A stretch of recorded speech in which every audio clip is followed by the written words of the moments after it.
Broadcast coming to you live from Ithaca, New York, August 19, 2020. Thank you for joining today in our little corner of the internet here in Ithaca, New York, and we have much to offer you. My name is Tony Simeone, and I am proud to work in Alumni Affairs and Development in the College of Engineering. In a moment here, we are going to be talking with Cornell Engineering alumna, Renu Thomas, class of 1991. As you may have read in the invitation, Renu was Executive Vice President in charge of Media Operations, Engineering, and Information Technology at Disney ABC. She established herself as one of the most prominent women technologists in television broadcasting and programming. Renu also directed production activities for MacNeil Lehrer and headed studio operations at NBC. She has recently pivoted to establish a new business in the elder care space, a burgeoning market to say the least. But before we get to that, a few housekeeping notes and then we'll dive right in. We hope for your active participation as we talk with Renu, and we will look for your questions in the Q&A box. Now, if you've been on Zoom a lot, as many of us have, you may have become accustomed to interacting via chat. If you need logistics support or you want to provide feedback, that's a good spot for that. But for questions or comments about the conversation, please use the Q&A box. And that's, I think, a little link at the bottom there. And when you do, please tell us who you are and your graduation year and your major. And with that said, I am very happy to introduce for the inaugural I Am a Cornell Engineer webcast, our featured alumna today, Renu Thomas. Hello, Renu. Hello, thank you. Oh, thank you for being here. From your home you're along the ocean, is that right? We are in Long Beach Island, New Jersey, at the Jersey Shore. All right. Well, it's been a good summer at the shore, hasn't it? It has. It's been a nice place to quarantine, social isolate, because you can still be outdoors and enjoy things without feeling like you're too isolated. Yeah, I was down in Ocean City earlier this summer, and it was great. We went to the beach, and it sort of felt like being at the park. You know, everybody's on their blanket, and you go into the ocean. Yeah. Well, again, so glad you were willing to do this and help us figure out how to do this today. So we were very excited when you said yes. We heard about your big jobs at Disney ABC, and we certainly want to talk about that. But before we get to that, can you tell us a little bit about how you found your way to that position? I've had a very diverse career path. I think I've been very lucky. I started out in a very traditional industrial engineering role, came out of Cornell and worked Ori undergrad and Ori MEng, correct? Yep. Yeah. And I started out in manufacturing at GE Aerospace, and in typical Jack Welch fashion at the time, he came in to do a plant visit and sold us the next day. So we went from a startup to a plant shutdown. Wow. And I was eligible to go back to GE, luckily, and I joined GE audit staff, which was more of an internal consulting / auditing arm of GE. I traveled the globe full time. I always say I saw all parts of Asia and Europe and all of the Midwest of the US. Wow. And saw every part of GE. I learned. So when you say you were at audit staff, what was the internal consulting piece? You were part of a suite of consultants, and what were they relying on you to do? It was basically 23-year-olds to 32-plus-year-olds who Jack had put as his kind of elite core of analysts that could come in, and they worked with senior members of the team, and you did everything from, I did M&A integration in Beijing, China for GE Medical Systems. My first audit was Kidder Peabody investigation for GE Capital. So you were involved with everything. And it was also when GE got very involved with Six Sigma, so we all got Master Black Belt certified. So you were given the opportunity to learn everything. And I really look at that as kind of the on-the-job MBA. Mm-hmm. And it was through one of my managers on GE audit staff who recruited me to go to NBC. It was when GE owned NBC, and I came in as a Six Sigma project manager. And the head of technology and operations for NBC at the time saw something in me, and he promoted me to run studios. A huge risk on his Wow. huge risk. Because if you look at my peers in the industry, they'll tell you, oh, I took apart my TV when I was 5 years old, and that's how I ended up in television. I had no television experience. I was a viewer. And it was the people on the studio floor, the camera people, the control room, the technical directors, the producers, they taught me television. But what I brought was that fresh perspective of really looking at it in a different way, taking my ORIE skills and saying, how can we optimize this better? Where can we leverage technology? That I was able to give back to them as they helped me learn the industry. Can you talk a little bit about what one of those processes was, or an example of something like that that you brought over skills to? I mean, this was a time, and I can't even say, it was almost 20 years ago. And well, we know when you graduated. I'm sorry. I know, so I can't lie or anything. And people know how old I am. So, but I mean, today's show, we were still using paper prompter.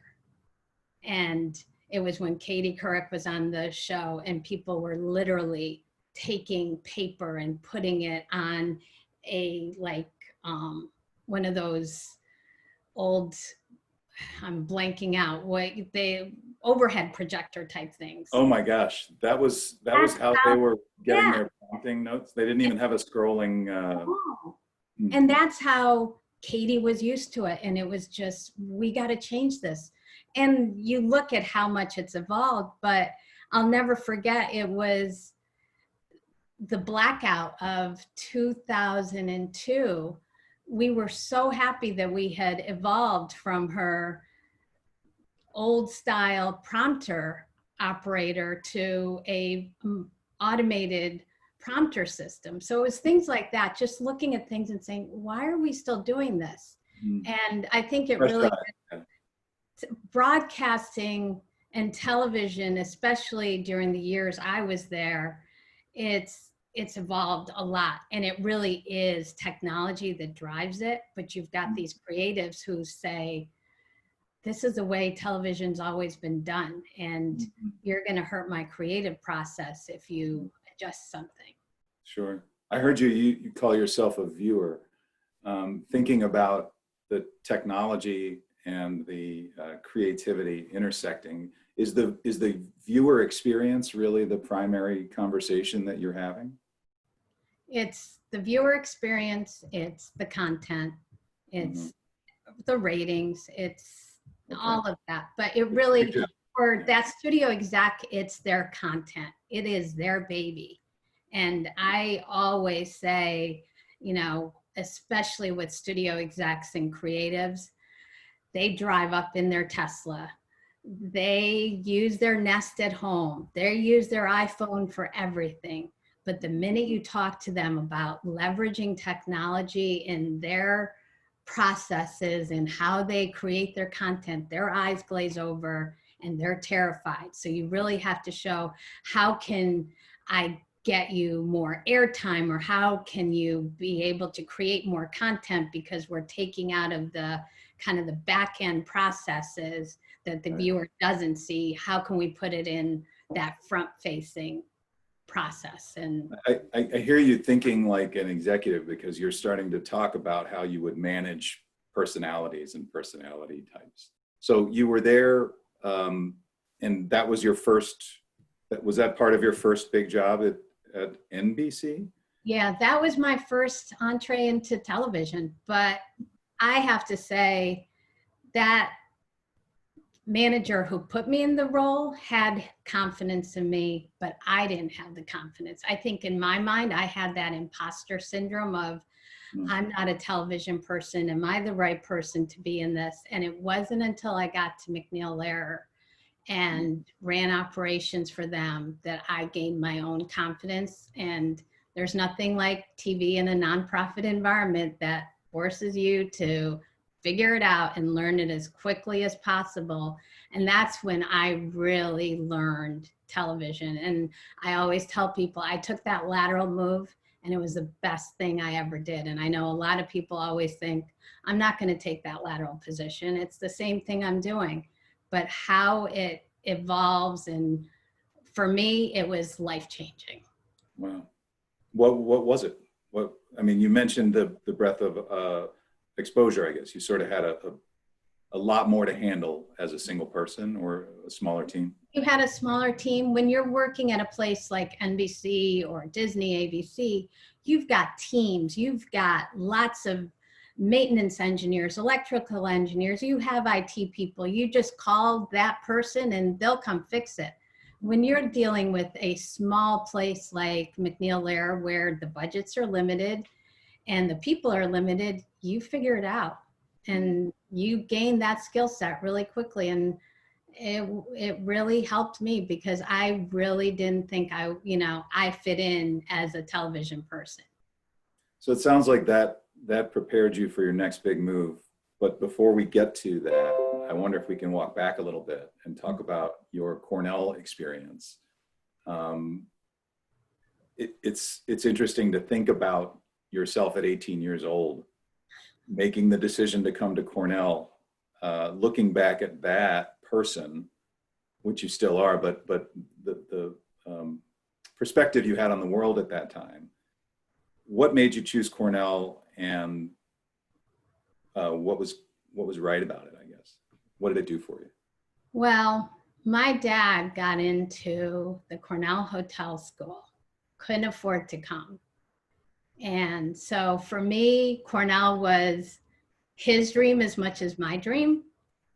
So I actually applied to the engineering school for OR. In my essay, I remember I wrote about, the business side of engineering, and that's how I ended up at Cornell. And I, just like everyone else on the webcast, I came to visit on a sunny day in July. But were you coming from the Jersey Shore? I grew up even more west of Ithaca. So I grew up south of Buffalo. So the cold was not anything different for me. I'm probably a wimp now versus then. So you saw the place, it appealed to you. The program was obviously excellent. Yeah. Did you have any trepidation at that time? And what was it like freshman year? How did it go?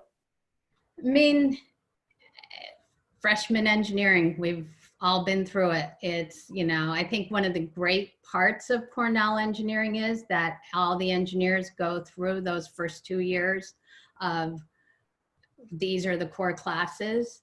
But, and I don't know if they still do this, but I remember Chem 207 with the professor going, look to your right, look to your left, one of you won't be here next semester. So you had all that, but then I look back and say, I think it challenges you, but you're also in this great university with professors who are experts in the field. And I don't think as a freshman, you don't know what it has to offer. There's so much that it has to offer.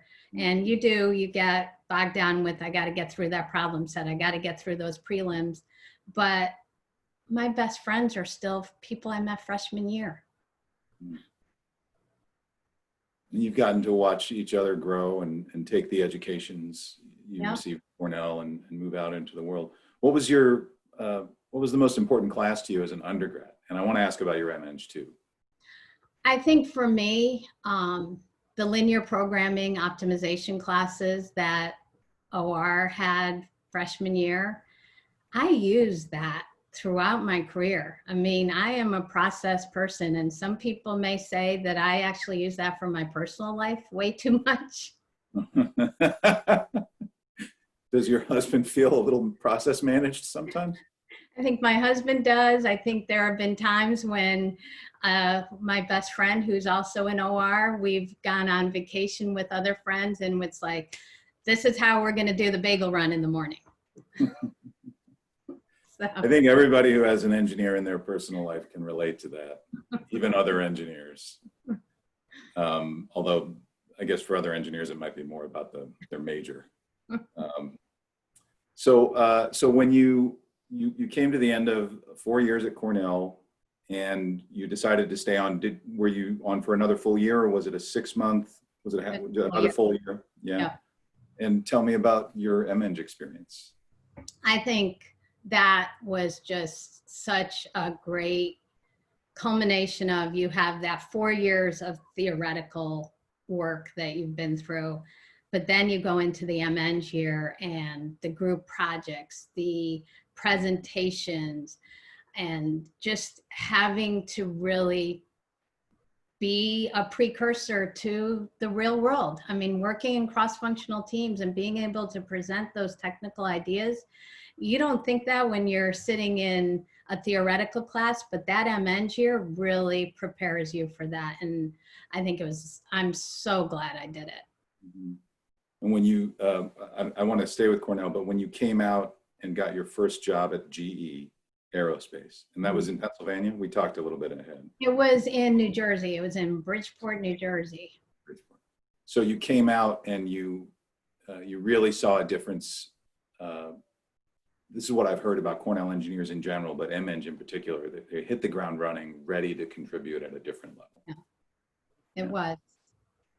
So I want to pivot a little bit to something that we're very proud of at Cornell Engineering. We just achieved 50% females in our undergraduate population, and we're even 1 or 2 percentage points above that year to year for the last few years.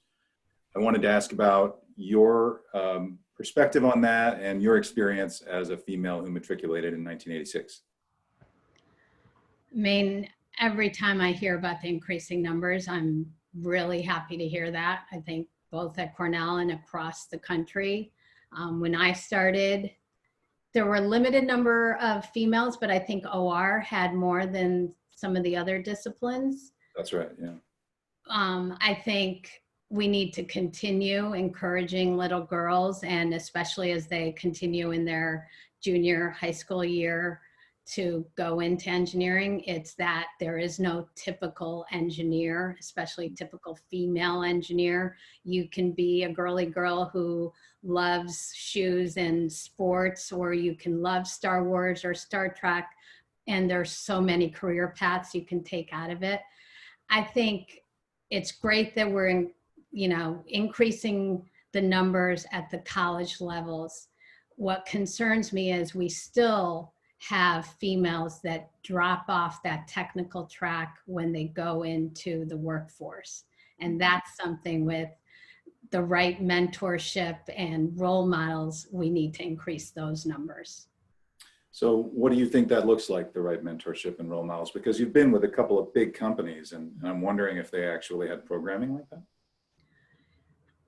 For me, I actually did a program like that at Disney, in terms of, we brought operations analysts in who were from underrepresented minorities and female engineers, and they came in as summer interns or entry-level operations analysts, and they worked side by side with some of the seasoned engineers and executives on projects. And I think there needs to be more programs like that. I think there needs to be continued promotion. I mean, it's what we keep hearing with everything. You need to hire people who don't necessarily always look like you, and give people that opportunity, and give women projects and exposure to show that they are capable and can shine. And, whenever I mentor young women who are starting out, I'm like, make sure you have a seat at the table. Don't sit back in the corner and try to hide, because you're part of this team. And I think that's the message, that you have a seat at this table. Mm-hmm. Yeah, at Cornell, in addition to our undergraduate numbers, we've set some pretty ambitious goals for faculty, females in faculty positions here. We're trying to create an environment where it's not just about the peer group, where there is an idea of, what does leadership look like in this space. And just anecdotally, I can share that, you tell our students now, and Lance Collins used to say this all the time, you tell our students now, hey, we're half women. And they look around and they go, well, yeah, like they don't recognize it as anything unique. Yeah. Which only goes to show you it only takes 4 years to change a culture on a college campus. Yeah. It can happen pretty quickly when you start doing things. I think it's probably a little harder out in the long game of your career. So I think that's a great point. So one more question about campus. This is a little lighter. Where was your favorite place to study, or where did you spend the most time? I mean, as an engineer, it's Carpenter. It's not the most attractive place, and I mean, when I was there, like Duffield wasn't around. I mean, I think that's the way that's changed the engineering quad. It's beautiful. And I wish those study areas were around when I was there. Yeah, for our alumni who haven't been back to campus since 2004, Duffield Hall was built in between Phillips Hall and Upson, where the nanotech facility used to be. And they created a huge atrium, which is now sort of the main focus of campus, where students are eating and working and thinking and just spending time there constantly. It's a fantastic space. If you haven't been back, please visit. So moving back to your mid-career then, because it sounds like at this point you were at McNeil-Lehrer, and how long did you spend in that job? And I noticed there's a large paperweight behind you. Is that yours? That's an Emmy, I think. It is an Emmy. Where did you win that? I won that with ABC News for the first Obama inauguration. Even though I was in a technology and operations role, I was given a senior producer title because I helped with all the production management and logistics planning and for that day and that program. And ABC News won the Emmy for that. But did you get to go to the big party? I did not go to the big party, but I actually am very allergic to award events. One of my roles at Disney was managing the Oscars, and I did everything to delegate that away from me. Noted. So this is apropos then. So you were at McNeil-Lehrer for how long? I was there 3 years. Uh-huh. And what happened? What made you want to pivot? I've always loved New York City. I had left New York and moved to Arlington, Virginia for McNeil-Lehrer, and I was still going back to visit friends in New York. Everything was still New York to me. So ABC News had an opportunity then in New York City. Right. Okay. So you landed in what kind of position? An executive producer role at ABC? Or? It was an operations role for ABC News. So the news programs, for those of you who may not be familiar, it's Good Morning America, World News, Nightline, 2020, special events like the inauguration. And I always describe news operations or news in general. It's being doctors without saving lives. You're on call 24/7. If there's a breaking news situation, it's all hands on deck and you're part of history. But when you also look at what the time period that I started there at, and so what year was it? It was 2007. Okay. So people started getting their news on iPhones and online, and you weren't waiting to get the 6:30 p.m. broadcast of World News. And all of us were consuming news in a very different manner. Yeah. So my team and I really were involved with looking at technology and process efficiency. Once again, my OR, background coming to play on how do you stay competitive in that new landscape. And we were the first network news program to automate our control room. So network news with an automated control room was like, but this is the way we've been doing television since its inception. But when it comes to cost efficiencies and how you can make it more efficient and stay competitive, we were able to do things like that. So it was during that changing landscape of media. Were there a lot of engineers in leadership at that time? And do you think that the engineering presence and leadership has grown or changed? I don't think it was always there. I mean, the traditional broadcast engineer who became in roles like mine really grew up through the ranks. They may have been that maintenance engineer who got promoted.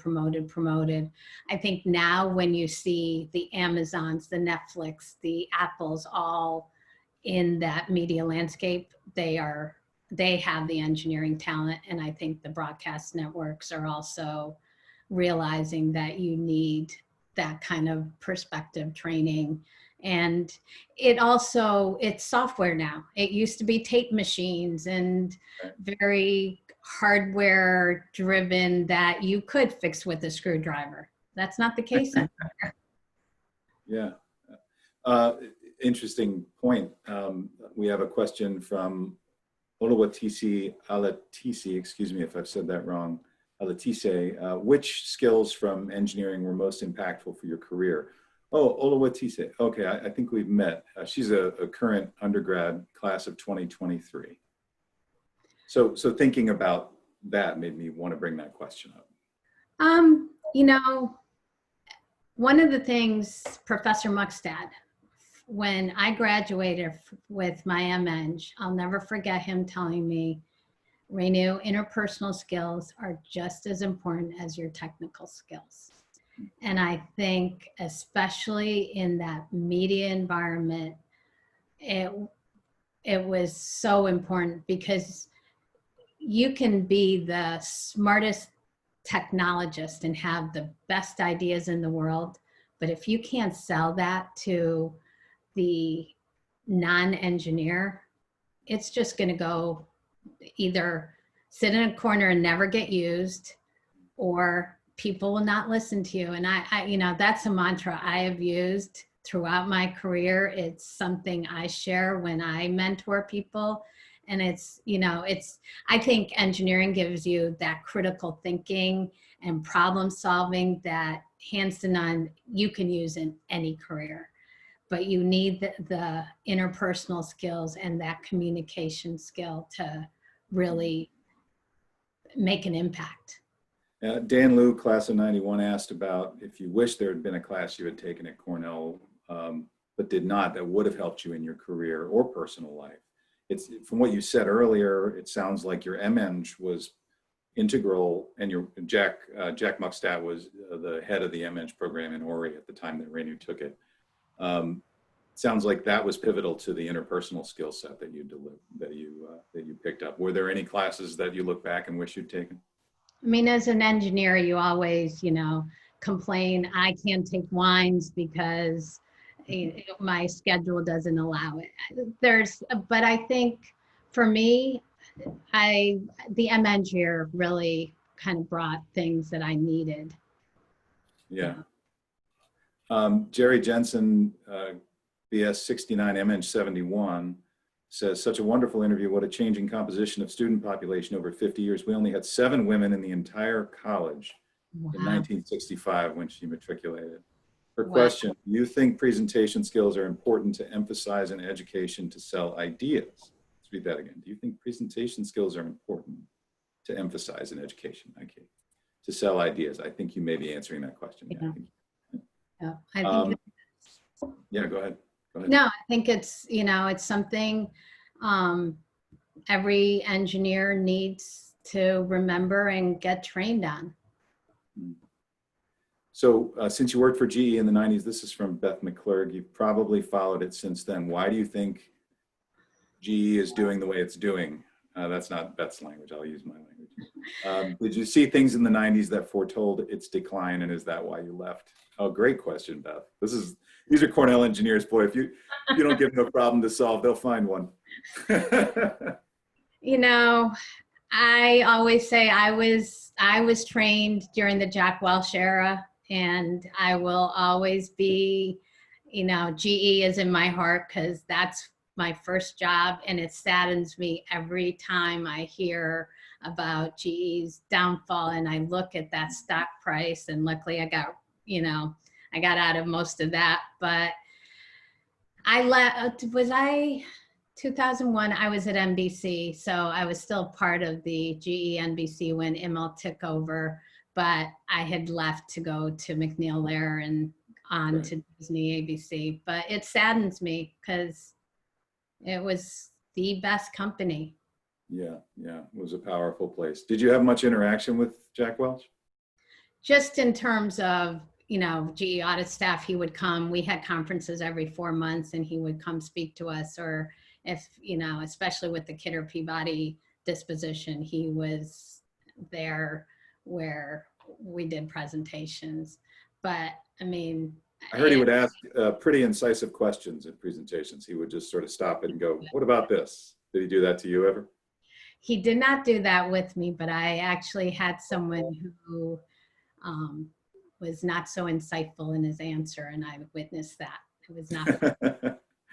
There's a lot of stories about Jack Welch doing that. I've heard several over the years from GE alumni.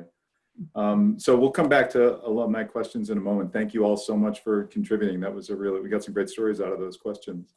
So now you're at ABC in the news division. And I just want to put it in perspective. So that was 2007 when you started there. And how long did you remain, and how many jobs did you hold? And I went from that role at ABC News, and then I got recruited to go to the mothership. I never thought I would leave New York City, but I went out to LA and joined the cable network. So after that, I had 2 roles. I joined the cable networks and most of you probably either grew up with the kids networks like Disney Channel or have your kids watching it. And I ran technology and operations for that group. And then I got promoted to the EVP role, and I left late 2017. okay, well, what was surprising to you about the EVP role? What did you learn in that role? I mean, I think it's, especially as an engineer and with every managerial role, it is about how you delegate. You have to surround yourself with the smartest people. You are not the smartest person in the room. It's how do you find the smartest people in the room?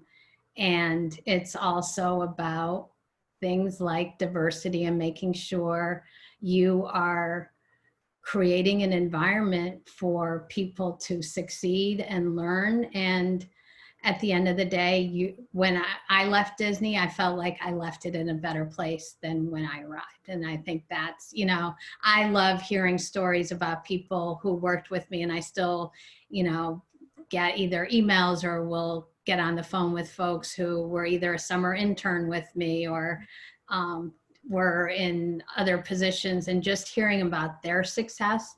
I think that's what those type of roles that you're most proud of. Yes, there were great technology things that we did, from, cloud-based playout to creating a new legal process. All of that's great, but the impact on the people is what helps not only their own personal growth, your own growth, but the company too, because that's what makes companies successful. It's the people. Mm-hmm. And that's what I miss about Disney more than the actual job. It's the people. Right. That's beautiful. Yeah, I think that the success of others, right? Yeah. And that goes back to what you mentioned about Jack Muckstadt's comment. Well, so I think we can pivot now. Well, let me just see if there's any other questions. Then I'd like to go into what you're doing now and how you got there, Okay. because that's really interesting too. I think for a lot of people listening today, they might be thinking about themselves in mid-career. What are they going to do next? But before we do that, so how has the Cornell network helped throughout your career changes and city moves? I think 80% of my friends are still Cornellians. When I moved out to LA, I had two friends that I knew. One was one of my Cornell friends, and I think he might be listening in. So thank you, Scott. But it's, you know, it's the network's instantly there. You say you went to Cornell, or someone will say, oh, I know so-and-so, let me introduce you.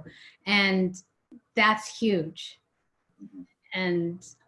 But it's my Cornell friends who helped me be successful, helped me survive through COVID and, you know, do Zoom sessions, all of that. Right. Your friend from the class of 1990, Mark Robbins, writes, do you miss beach volleyball and wine tasting in Southern California? I think we can assume the answer to that. And secondly, have you seen Morning Show on Apple TV? How similar, different is that from your experience in TV news? I have seen Morning Show. I think it's way too scripted, and it's not. I mean, It's Hollywood. It's Hollywood. Mm-hmm. Okay. Neethu, MSc class of 2020, graduated, wow, just recently.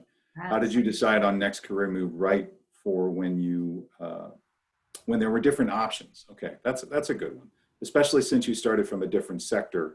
Yeah. And also, what are some of the habits or methods you rely on to figure out what should be the next step? Yeah, what do you think about when you're making a move? That's a great question. I am an engineer, so I kind of go through the pluses and minuses. I do my list of, you know, what's LA. I mean, that was a huge personal move, but it really became what are the pluses and what are the minuses of this? And I also talked to a lot of people. I mean, my family, friends, managers. I also looked at who I was working for and with, and do I want to be part of that team? Will I learn? That was, I think, more than anything, every job I took, I looked at as, is this a learning opportunity for me? Because I get bored way too easily. So I needed something where I was going to continue learning. And that's kind of been my path, even, post Disney. That's great. Well, we have a few more questions, but that's a great parlay into the next piece, because at a certain, when you left Disney, you made a big move and you participated in a Harvard program. Can you tell us about that? My dad got ill, and I was at a point in my career at Disney that I could walk away and help him and my mom and my siblings with that. And it was at that point I found out about Harvard's Advanced Leadership Initiative. It's a program for people in their second half of life who want to do something for global social change. For me, spending time looking at my parents' care and just some of the issues with elder care, I knew that was a social change project I wanted to work on. So I sent in my resume, and it was like starting my Cornell application all over again. What do I write? Well, you literally had to fill out an application. Then you had to write an essay. And then there was a faculty interview. Then there was a faculty committee there were about 700 applicants, and they took about 43 of us as fellows. And you literally waited for that envelope in the mail in June saying you've been accepted. So they didn't even call you. There's 47. There could have been 47 phone calls in the time it took them to lick the stamps, It was a little still old school. They sent an email, but they sent you a physical letter. How Harvard, man, that's so Harvard. The little embossed thing at the top, right? And the great part of it is they understand at this point in your life, You know, it's not like going off to freshman year in college. They let your spouse or partner also apply to the program. So John was able to apply and he joined me in the fellowship at Harvard. We got an Great. apartment in Cambridge, and Must have been a blast. it was incredible because one, you get to take classes across the university. For us, it was really looking at that hypothesis of elder care, but we, you know, we took classes at the School of Public Health, at the HBS, and we had our core curriculum for the program. And you're also with these cohorts who are at the same point in their life. So it's just like freshman year, you're making friends with new people who are now part of your, you know, network and your lifelong friendships. But for me, I really enjoyed the part that I was able to also give back to the students, because you're coming in at a whole different time in your life. You may be sitting in classes with, you know, undergrads and B school students, but you've been through what they're teaching. And I don't know if a lot of people know, but Harvard is really trying to revamp their engineering school. They've built this brand new, beautiful building. And I got involved with the engineering school and did some sessions with the Society of Women Engineers. I did a media engineering roundtable, did some one-on-one mentoring. So it was really an opportunity for me to be able to give back to students and at the same time be a college student all over again. Yeah, well, at that point, you're becoming part of the curriculum, part of the, you know, the weaving there. So in addition to attending classes and in addition to the charge that this program calls you to think about, what are you going to do with the second half of your life and social change? What was the curriculum like, or at least what was the piece of the curriculum that was just you and your cohort in a room or doing some work together that was the most impactful for you? I mean, we covered everything from climate change, education, to healthcare, and you had some of the most renowned professors at Harvard come and speak to you, and you know, you'd have that dialogue of, you've got people from all over the globe and bringing their perspectives, but you're also living in little 1-bedroom or 2-bedroom apartments. And so there was a lot of just social interaction and events that we did around, you know, everything from a Diwali celebration to Chinese New Year. And just, it was not just being exposed to people's backgrounds, because I was probably I was the only female engineer. I was the only engineer in the program. And there was another person from a media environment, but you had people, you know, who were in banking, who were in professorships and all that. So you get all that learning, but it's also just having professors come and talk to you about, here's where we see social change needed, and you're thinking about your own project. And then we continue the network. Unfortunately, with COVID, it wasn't in person, but twice yearly, everyone goes back to Harvard and is part of this cross cohort exchange. And it's a great alumni network. And it continues that lifelong learning that I think we all want and need. So what did you learn? If you could encapsulate it, 2 sentences. I'm gonna You're going to put me to the spot. Parameters create gender creativity, right? Elder care is an issue. Very good. Oh, we've got a couple more questions before we launch into Ruby Slippers, because I think we are going to end a little before 1 o'clock. This has been so interesting, and I can't believe how quickly the time has gone. So a couple of questions, people asking about your choice not to do an MBA. You mentioned the on-the-job MBA at GE, correct? Yeah. And did you ever regret it? What was the other question about it? You know, at that time I didn't. I really think it didn't hinder my career growth. But being back taking HBS classes, I was like, oh, you know what? This Would have been might be fun. nice. Yeah. Okay. Mark Lewis, the Director of Operations Research and Information Engineering currently, as you know, Renu serves on the ORI Advisory Council right now. He asks, if you were to provide advice to the Director of ORI, what might we do to encourage women to consider ORI as a major, both at the undergraduate and graduate level?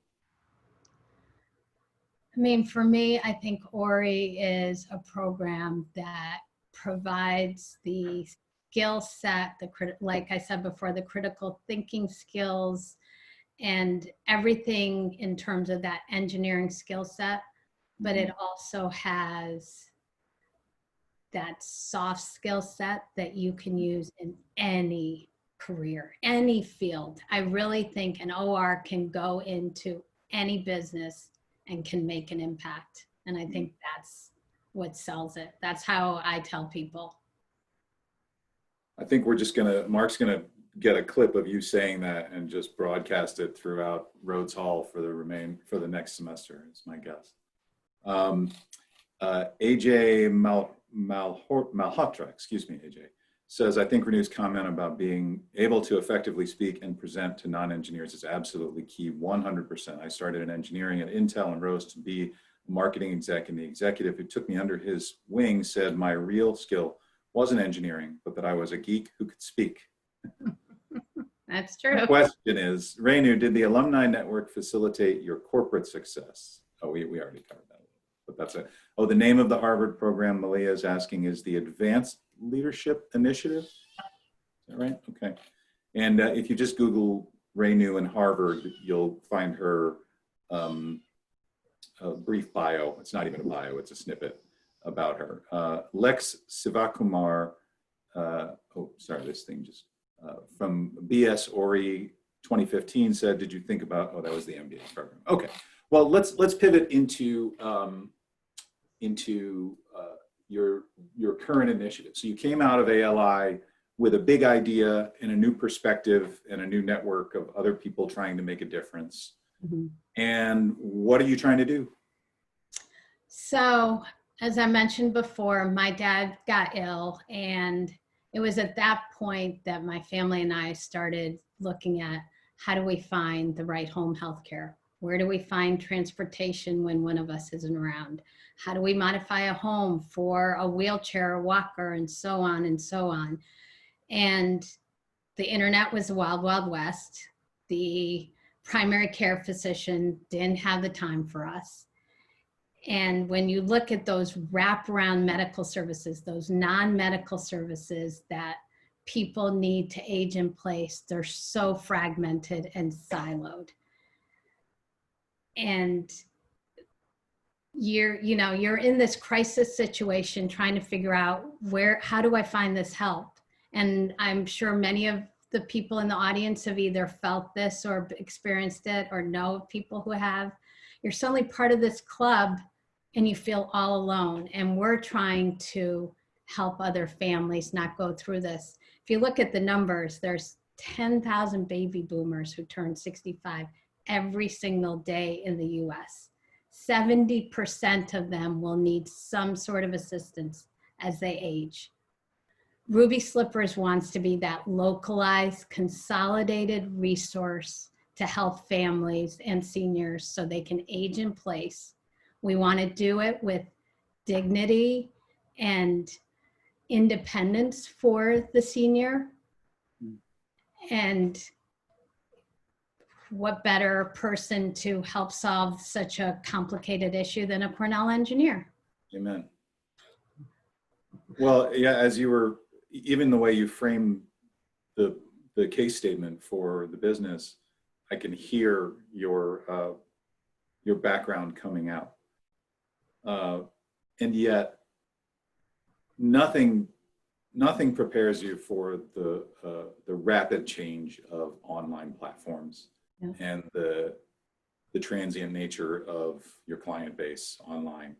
I mean, there are people that are going to distract your client base in every direction in the wild, wild west. So yeah. What are you doing right now? And what is the, I don't know, what's the 1 year and 5 year plan? I don't know if you think about it that way. I mean, we're still in the pilot planning phase. COVID obviously, kind of changed a lot of things for us. We were supposed to be in Boston through July, continuing on looking at partnerships and continuing our work with advisors and research. But that kind of all slowed down. We started looking at our inward at the back end infrastructure. Right now, we're working on our pilot planning, and from the pilot, we'll be able to look at how do we replicate this, how do we localize this, and continue building it. But post-COVID, it's really, I think, even more needed. I mean, if you look at this audience and ask them, do you want to age in place? 90% of people would say, yes, I want to age in place. And market research said that even before COVID. COVID, I think we've all seen with the nursing homes, et cetera, people that. So that's why we said we got to start this pilot, and that's what we're really focused on right now. I mean, 5 years from now, I want Ruby Slippers to be something that people just think of when they think of elder care. That's what you think of in terms of quality. And I want people to say, my parent needs help. I know I can go to Ruby Slippers, and I don't want other families to have to do all this, who do I go to, and all the stress and everything that we went through. And I know other people have. Yeah, and I appreciate you bringing up the next generation, right? The children of the baby boomers who are maybe in a transitional phase, like you find yourself, where your parents have been self-sustaining for 5, 6 decades, and now you're the person. I think I'm 46 years old. My parents are in their mid-70s, and I know I'm not alone in thinking, how can I even have this conversation with them constructively? How could I possibly understand what their needs are, or let alone help them find a local solution?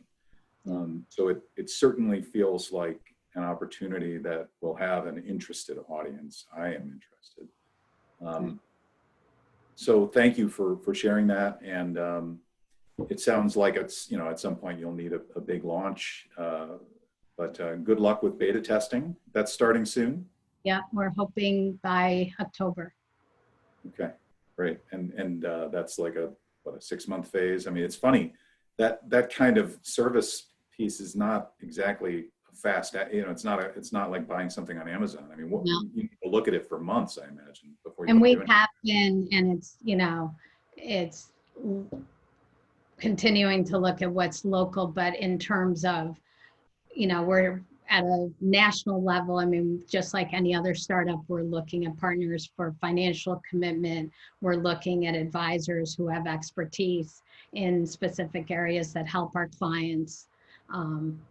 But so if anybody wants to get in touch with you, I'll tell you, they can reach out to me. Okay. I'm on the Cornell Engineering AAD team. You can Google it. It's ams637@cornell.edu. I'm happy to sort of be a receptacle and funnel connections to Renu.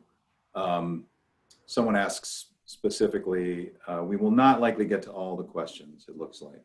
Our time has just about come. I have one quick one on Ruby Slippers. So Ruby Slippers will provide information and connection to services. Am I getting that right? And some of it will be facilitation. Some of it may actually be helping actually do the service, but yeah, it's more of a curation and consolidation of services. Got it. Okay. And that's why in some ways it will be scalable, because those things are consistent across social support networks. Okay. Lots of thank yous and hellos from people Lisa Merrill. Samvit says he's proud of you. Good luck with Ruby Slippers. And one final question on diversity, and I should note that after this, we're going to have an hour session with current members of SWE at undergrad at Cornell, and Renu is going to stick around, and that's just going to be for an internal conversation. But Renu is spending some time with our students after this. Raymond Juarez notes that his roommate was a leader in SWE thinking about the gender diversity and how it fuels company performance, what are one or two IMP considerations? I'm not sure if that's the right word. Considerations for realizing the benefits of diversity and inclusion programs. And I think we covered that before, just Yeah. in terms of. Yeah, I suppose so. I suppose, yeah. Well, I think we're going to wrap it up. So thanks, everybody. Scott Hayes asked when you're getting back to California. All right, we're done. Thank you so much for joining. We are so grateful to have Renu. I'm sure we'll all join in a virtual round of applause for her extraordinary self and everything she's done with her life and so far, and Cornell degree. We're beginning this series. This was the kickoff, and you can expect communication from the college soon about the next one of these. And we're looking to do one every 6 to 8 weeks, something like that over the course of this year, and see how it goes, just to get to know each other again and see each other and stay connected in this unique time. But this was really exceptional. Thank you so much, Renu. Thank you. All right, everybody. My best from Ithaca. Do come back at some point. Just don't come to campus yet, unfortunately. We will keep everybody up to date on that as well. All right. Best wishes from Cornell Engineering. Take care, everybody.